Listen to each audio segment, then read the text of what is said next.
Hi everyone, I just want to do a really quick video on some lipsticks from NYX. If you all have tried these are absolutely wonderful. I have been drinking tea, I'll drink cocoa, I've had tacos, I've had hamburgers, and this stuff stays on. You're probably wondering why I'm showing all three. It's because I use all three of these to make this lip color. Very simple, one, and one. One, and one. Mix them together, and then this is how I get this lip color. This lip color. Of course, I also outline my lips with a lip pencil, but if I can drink and eat and this stays on all day, wonder how it's gonna hold up to the dentist chair.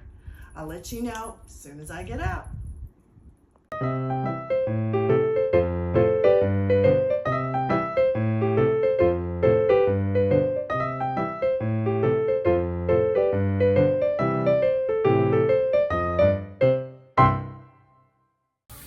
So this is the lipstick after my teeth cleaning. Stayed on pretty good. And this is her gloss after my teeth cleaning. Looks pretty good.